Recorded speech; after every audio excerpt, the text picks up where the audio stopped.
రామయ్య తండ్రి, ప్రతిసారి నా ఓపికకి భక్తికి ఎందుకయ్యా పరీక్ష పెడతావు?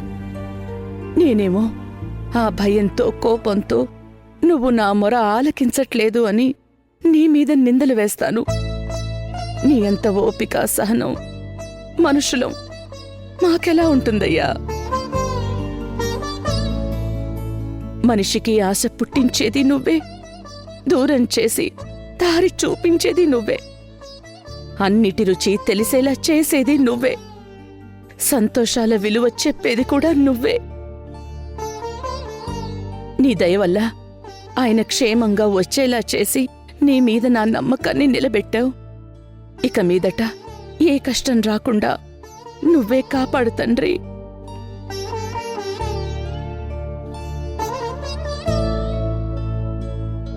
సరస్వతి, శ్రీవేదకి పోలీస్ కంప్లైంట్ ఇమ్మని చెప్పింది నువ్వేనా? అవునండి. మీరెక్కడికి వెళ్లారో తెలియకపోతే నేను చచ్చాననుకున్నావా? అయ్యో రామా, ఏంటండి అలా మాట్లాడతారు? నువ్వు చేసే పనులకి నాకు చావే నయమనిపిస్తుంది. నా పర్సనల్ విషయాల్లో పోలీసులు ఇన్వాల్వ్ అవ్వడం నాకు ఇష్టం ఉండదని నీకు తెలుసా లేదా? అడుగుతుంది నిన్నే, మాట్లాడు. తెలుసండి. మరి వాళ్ళని ఎందుకు కంప్లైంట్ ఇమ్మని చెప్పావు? అంటే మీ ఫోను పనిచేయడం లేదు, ఆఫీస్ వాళ్ళు మీరెక్కడున్నారో చెప్పట్లేదు. మీ గురించి తెలుసుకునే ప్రయత్నాలు చేసినా ఏ దారి తెలియక పోలీసుల సాయం తీసుకుందామని. వాళ్ళు సాయం చేయడం అంటే ఏంటో తెలుసా? మన పరువుని ప్రపంచం ముందు చాపలా పరచడం. నాలాంటి బిజినెస్ మ్యాగ్నెట్ మిస్ అయ్యాడని అందరికీ తెలిస్తే ఏమనుకుంటారు? బిజినెస్ పార్ట్నర్స్ ఎంత ఇన్సెక్యూర్ గా ఫీల్ అవుతారు? మన కంపెనీ స్టేటస్ ఏమైపోతుంది? ఇవన్నీ నీకు అక్కర్లేదా? మిడిమిడి జ్ఞానంతో మాట్లాడడం, బుద్ధి లేని పనులు చేయడం, ఇంతకు మించి నీ బ్రతుక్కి ఏమైనా వచ్చా? చదువు కోసం కోచింగ్ సెంటర్కి వెళ్ళడమే కాదు, బిహేవియర్ మేనర్స్ గురించి కూడా ఎవరైనా నేర్పిస్తారేమో చూసుకుని అక్కడ కూడా వెళ్ళి ఊరేగు. కనీసం నీ జీవితంలో నాకు పనికొచ్చే పని ఒక్కటన్నా చేసావన్న తృప్తి ఉంటుంది. ఛా, నీతో మాట్లాడకూడదనుకున్నాను, కానీ నువ్వు చేసే పరువు తక్కువ పనులకి నాకు అరవడం తప్పట్లేదు. నన్ను క్షమించండి, తెలియక. మాట్లాడకు. ఈ క్షమించండి అనే పదం ఎంత నీచమో నీ నోట్లోంచి వస్తున్న ప్రతిసారి నాకు తెలుస్తుంది. ఇంట్లో ఏం జరిగినా ఏడుస్తూ నీ రాముడి దగ్గర రావడం కాదు, ఇంట్లో వాళ్ళు సంతోషంగా ఉండడానికి ఏం చేయాలో ఆ దేవుణ్ణి అడుగు. ఒకవేళ ఆయన చెప్పినా నీ ఆఫ్ నాలెడ్జ్ బ్రెయిన్కి అర్థం కాదు. ఆ దేవుడికి మాటలు రాక బొమ్మలు అలా ఉండిపోయాడు, లేకపోతే నీ బుద్ధికి నాకన్నా ఎక్కువ కోపగించుకునేవాడు.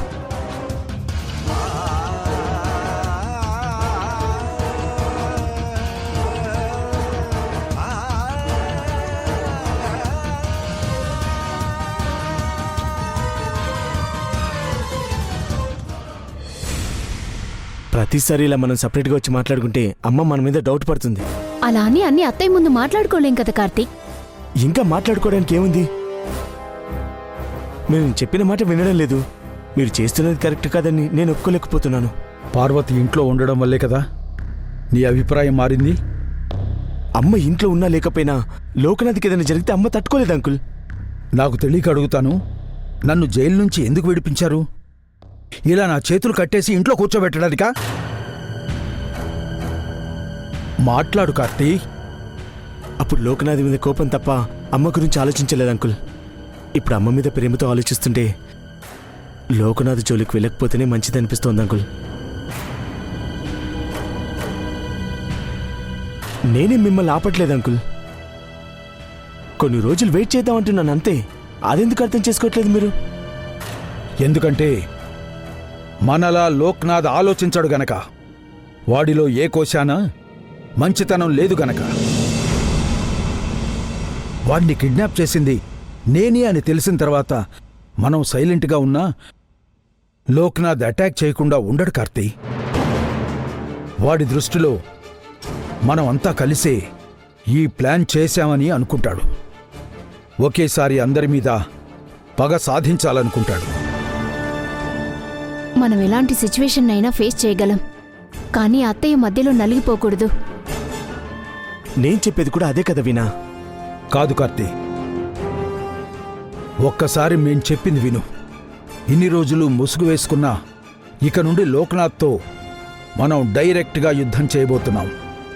మొదలు పెట్టిన మనదే గెలుపు కూడా కావాలి. పార్వతి ఇక్కడున్నంతకాలం మనం ఏ పని చేయలేం. అందుకే తనని ఊరు పంపించేయాలి. Impossible uncle. మన గురించి మనం చేయబోయే దాని గురించి తెలిసిన తర్వాత అమ్మ ఇక్కడి నుండి వెళ్ళిపోవడం కష్టమనిపిస్తోంది. కష్టమే కాదనను, కానీ నువ్వు ఒప్పించాలి. తప్పదు.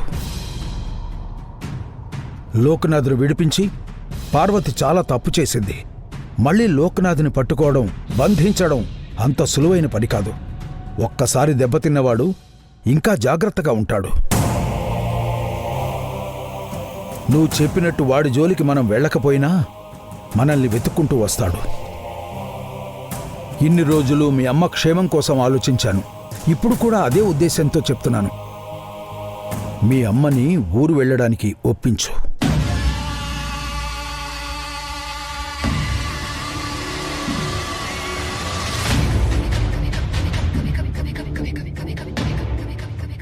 ఏం ఆలోచిస్తున్నావు కార్తీక్? నువ్వు చెప్పినట్టే మేం సైలెంట్గా ఉంటాం అంటున్నాం కదా. అత్తయ్య మంచి కోసమే నందవరం పంపించమని నాన్న చెప్తున్నారు. సరే, అమ్మతో నేను మాట్లాడతాను.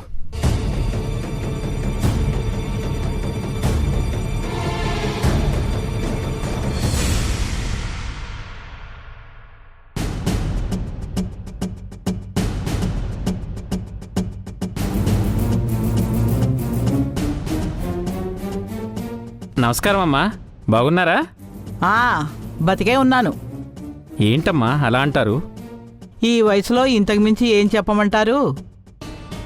అయినా మీరేంటి చాలా రోజుల తర్వాత ఇలా వచ్చారు? దానం కోసమా? కాదమ్మా, చూసి వెళ్దామని. మీ కోడలు గారు లేరా? సరిపోయింది. ముందొచ్చిన చెవుల కన్నా వెనకొచ్చిన కొమ్ములే వాడని ఏ నాకు చెప్పకూడదా? అది కాదమ్మా, కిందటిసారి మీ కోడలు వచ్చినప్పుడు. నమస్కారం. నమస్కారం అమ్మా. ఎంతసేపు అయిందొచ్చి? ఇప్పుడేనమ్మా. ఎలా ఉన్నారు? ఇలాంటి ఇంట్లో ఉంటూ అదేం ప్రశ్న? 3 పుటలా తింటూ దర్జాగా బాగానే ఉంది. అత్తయ్య కూడా మాట్లాడే ఛాన్స్ ఇవ్వండి బామ్మ. ఆ మీ అత్తయ్య మాట్లాడితే నోటి ముత్యాలు రాలిపోతాయని సాయం చేస్తున్నానే మనవరాలా. అమ్మా, కిందటిసారి వచ్చినప్పుడు ఏదో ఆందోళనలో ఉన్నారు. ఇప్పుడు పరిస్థితులు చక్కబడ్డాయా? అవునండి, అంతా మా రామయ్య దయ. లోక్నాథ్ గారి చేతి కట్టమని ఒక తాడిచ్చాను, అది కట్టారా? ఆయనకి అలాంటి వాటి మీద నమ్మకం లేదని కట్టలేదండి. అంటే కీడు జరుగుతుందని ముందే తెలిసి పంతులు గారు పరిహారంగా తాడిస్తే కట్టడం మానేస్తావా? అందుకేనా అలాంటి కష్టం వచ్చింది? బామ్మ, వచ్చింది పోయింది. ఇప్పుడు అందరం హ్యాపీగానే ఉన్నాం కదా. మావయ్య గారికి ఇష్టం లేకపోతే అత్తయ్య మాత్రం ఎలా ట్రై చేస్తారు? అయిపోయిన దాని గురించి ఎందుకు బామ్మ? అలా అనుకుంటే నాలానే ఓ మూల కూర్చోమని చెప్పు మీ అత్తగారిని. ఏదో ఆవేశంలో అంటున్నారు కానీ అత్తయ్య ఒక్క పూట రెస్ట్ తీసుకుంటే ఇల్లు ఎలా ఉంటుందో మీకు మాత్రం తెలీదా? పంతులు గారు, మీ రాకకి వేరే కారణం ఏమైనా ఉంటే చెప్పండి పంతులు గారు. ఆ విషయమే మాట్లాడడానికి వచ్చానమ్మా. రేపు సుమంగళి వ్రతం చేయించుకోవడానికి దివ్యమైన రోజు. 10 ఏళ్లకు ఒకసారి వచ్చే అద్భుతమైన ముహూర్తం ఇది. దంపతులిద్దరూ ఈ పూజలో కూర్చుంటే సౌభాగ్యానికి, సంసారానికి చాలా మంచిది. కొత్త జంట కాబట్టి మీరు కూడా ఈ వ్రతం చేయడం శ్రేయస్కరం. మీ మధ్య ఎలాంటి ప్రపంచాలు ఉన్నా అన్నీ దూరమై మీరు కలకాలం సంతోషంగా ఉంటారు. అయితే ఈ పూజ నా కొడుకు కోడలు కన్నా నా మనవరాలు మనవడికి బాగా ఉపయోగపడుతుంది.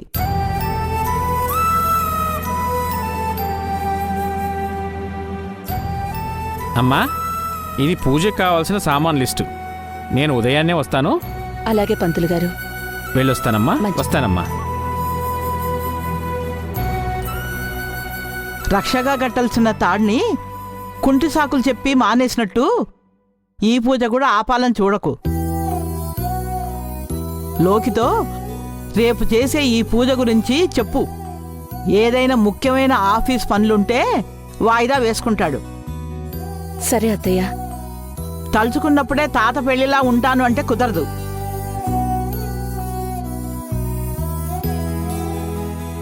మంచిని కూడా ఎంత నెగిటివ్గా చెప్పాలో మీ అత్తయ్య గారిని చూసి నేర్చుకోవచ్చు. తప్పమ్మా, అలా అనకూడదు. వేదా, మీ మావయ్యని ఏదో రకంగా నేనొప్పిస్తాను. నువ్వు శ్రీ ఇద్దరు కలిసి పూజ చేయాలి. మీ మధ్య ఉన్న దూరం మాయమై మంచి జరుగుతుందని పంతులు గారు చెప్తున్నారు కదా. సరే అత్తయ్య. శ్రీకి నేను చెప్పానని చెప్పు. ఒప్పుకోకపోతే నేనే వచ్చి మాట్లాడతాను. వద్దత్తయ్య, నేనే మాట్లాడతాను.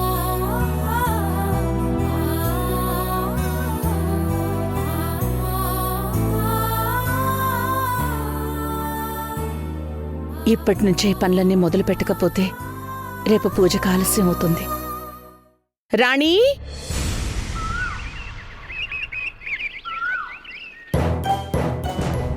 ఏమండి ఏమండి ఏమండి ఏమండి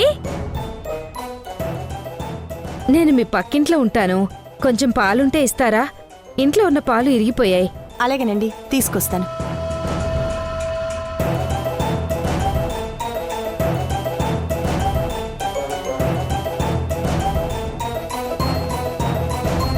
తీసుకోండి. చూడ్డానికి సౌభాగ్యలక్ష్మిలా నిండుగా ఉన్నారు. రేపు సుమంగళి వ్రతం చేసుకుంటున్నారా? ఏంటండి అలా చూస్తున్నారు? ఇంట్లోనే చేసుకుంటారా లేక గుడికి వెళ్తారా?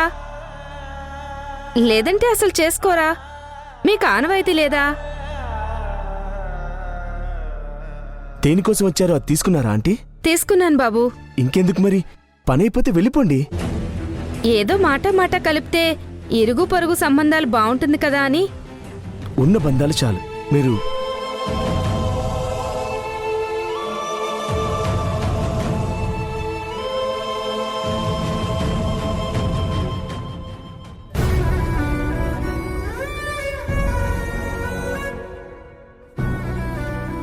అమ్మా, ఏంటిది? ఆవిడేదో సెన్స్ లేకుండా అంటే ఆ మాటలు పట్టించుకొని నువ్వు బాధపడ్డం ఏంటి? ఆడదానికి ఐదో తనానికి మించిన ఆస్తి లేదంటారు. ఆ విషయంలో మీ అమ్మంత పేదది ఎవరూ ఉండర్రా. అలా మాట్లాడకమ్మా. మనల్ని కాదనుకున్నవాడు మనకెందుకు? నీకు నేనున్నాను. ఏ కష్టం రాకుండా చూసుకుంటాను. ఆ దేవుడే నా పక్కనున్నా మీ నాన్న లేని లోటు ఎవరూ తీర్చలేరు.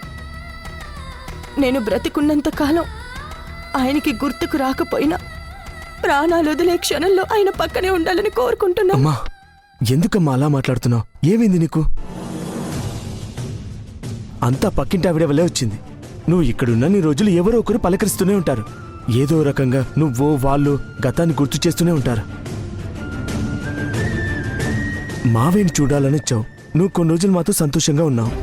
ఇప్పుడు నువ్వు ఇలా బాధపడుతుంటే నేను చూడలేకపోతున్నానమ్మా. నా మాట విని ఊరెళ్ళిపో అమ్మా. నేను ఊరు వెళ్తే నువ్వు మళ్ళీ పగలు ప్రతీకారాలన్నీ మొదలు పెడదావనా? నువ్వు వద్దని అంత చెప్పిన తర్వాత కూడా నేనెందుకు మళ్ళీ ఆ విషయం గురించి ఆలోచిస్తానమ్మా? మామయ్యకి వీణాకి కూడా వద్దని చెప్పాను. వాళ్ళు కూడా నా మాట విన్నారు. నిజంగానా? అవునమ్మా, నిజం. నువ్వు చెప్పినట్టే నీకు నచ్చినట్టే ఉంటామని మాటిస్తున్నాను. నువ్వు ఇక్కడ ఉండడం మాకేదో అడ్డమని ఇష్టం లేదని ఊరు వెళ్ళమని లేదు. నువ్వు సంతోషంగా ప్రశాంతంగా ఉండాలని అక్కడికి వెళ్ళమంటున్నాను. అర్థం చేసుకో అమ్మా. వీలైన ప్రతిసారి నేను మావయ్య ఊరికొస్తూనే ఉంటాం, సరేనా? సరే కార్తీ, వెళ్తాన్రా. అక్కడే ఉంటాను. మిమ్మల్ని చూడాలనిపిస్తే ఫోన్ చేస్తాను, మీరే రండి. అలాగే అమ్మా.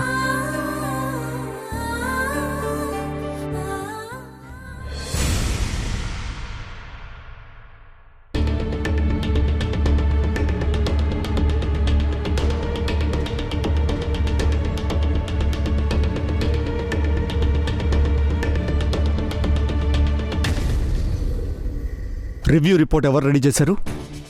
ఇన్ని మిస్టేక్స్ ఉంటే మన ప్రోడక్ట్ వాల్యూకి, మన కంపెనీ రెప్యుటేషన్కి ఎంత ప్రాబ్లం అవుతుందో తెలుసా?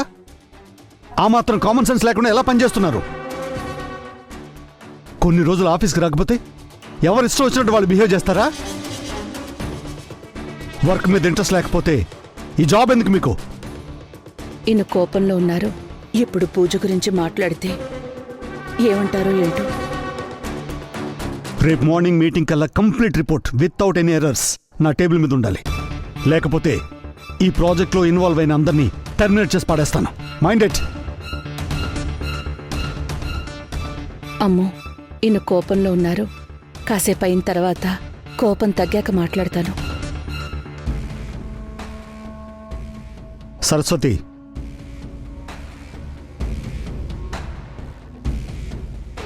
ఇట్రా. ఎందుకు వచ్చావు? ఎందుకు వెళ్తున్నావు? ఏం లేదండి, తర్వాత మాట్లాడతాను. తర్వాత మాట్లాడేదానివి ఇప్పుడు ఎందుకు వచ్చావు? నీ మాటల కోసం నన్ను వెయిట్ చేస్తూ కూర్చోమంటావా? ఏంటో చెప్పు. రేపు మన ఇంట్లో పూజ. ఏంటి? కొంచెం గట్టిగా చెప్పు. రేపు ఇంట్లో సుమంగళి వ్రతం ఉందండి. మీరు నేను పూజలో కూర్చోవాలి. పూజ అయ్యేంత వరకు మీరింట్లోనే ఉండాలండి. ఏంటి రేపా? సడన్గా ఈ పూజలేంటి? ఇంట్లో పరిస్థితులు బాగోలేవని పంతులు గారిని అడిగితే ఈ వ్రతం చేసుకోమన్నారు. నువ్వు కరెక్ట్గా ఉంటే ఇంట్లో అన్నీ పర్ఫెక్ట్గా ఉంటాయి.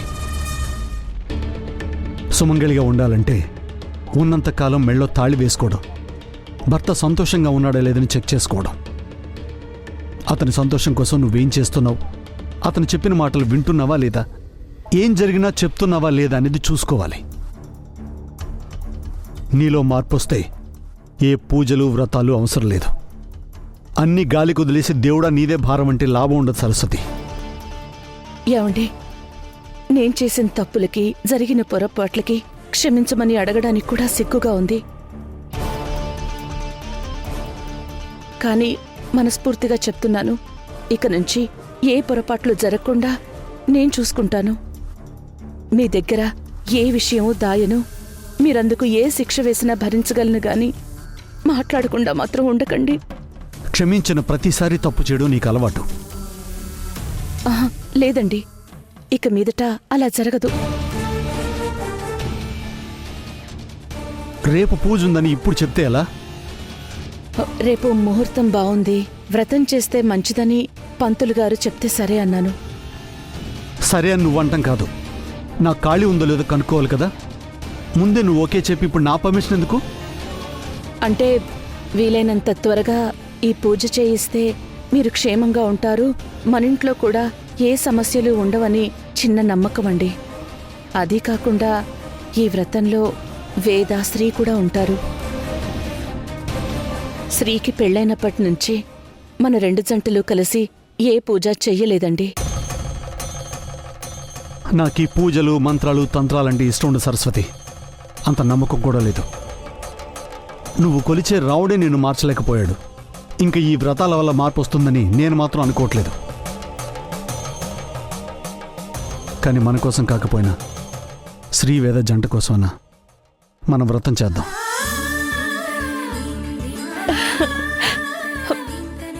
సరేనండి. ఇక నుంచి ఇలాంటి పూజలు ఏమైనా ఉంటే ముందు నన్ను అడుగు. నేను ఫ్రీగా ఉన్నానో లేదో చెక్ చేసుకో. అలాగేనండి.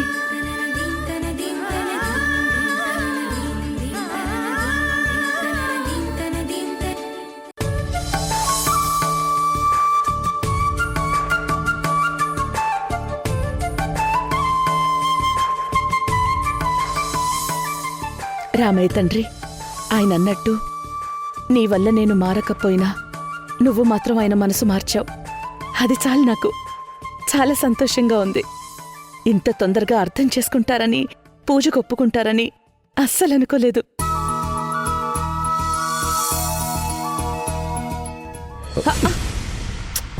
ఏంటి మామ ఇది? చూసుకోకుండా నడుస్తున్నావు? ఎప్పుడు ఫ్లోర్నే కాదు, ఎదురుగా ఎవరున్నారో కూడా చూసుకోవాలి. నేను చూడలేదు సరే, నీ కళ్ళు నెత్తికెక్కాయిరా? ఎదురుగా ఎవరు వస్తున్నారో నువ్వు మాత్రం చూసుకోలేవా? నేనేదో అర్జెంట్ మెసేజ్ చూసుకుంటూ వస్తున్నాను. ఆ, ఎప్పుడూ తలదించుకునే పనులే కాదు, తలెత్తుకునే పనులు ఇప్పటి నుంచే చేయడం అలవాటు చేసుకో. సర్లే, చేసుకుంటాను. ఒక్క నిమిషం. రేపు ఎలాంటి వెధవేషాలు వేయకుండా ఇంట్లోనే ఉండు.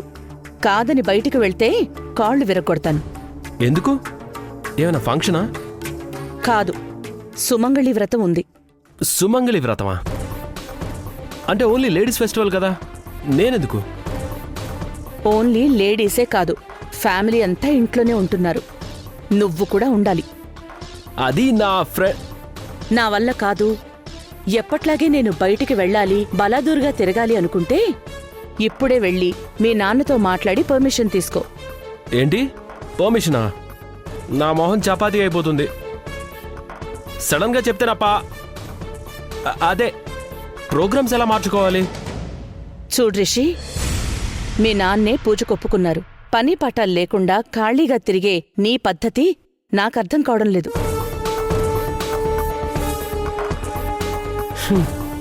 నీకే కాదు, నా బాధ ఇంట్లో ఎవ్వరికి అర్థం కాదు.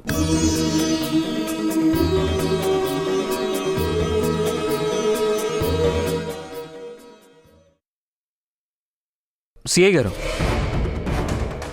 ఇలా వచ్చారేంటి? మీ ఫాదర్ మిస్ అయ్యారని చెప్పారు కదా, ఆయన గురించి ఒక ఇంపార్టెంట్ విషయం తెలిసింది. ఎవరి గురించి?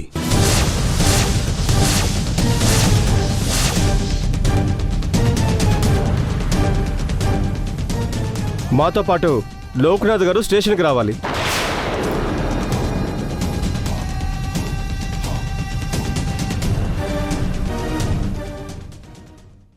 ఈటీవీ విన్ యాప్ రోజుకి కేవలం రూపాయి మాత్రమే. ఇప్పుడే ఈటీవీ విన్ యాప్ డౌన్లోడ్ చేసి సబ్స్క్రైబ్ చేయండి.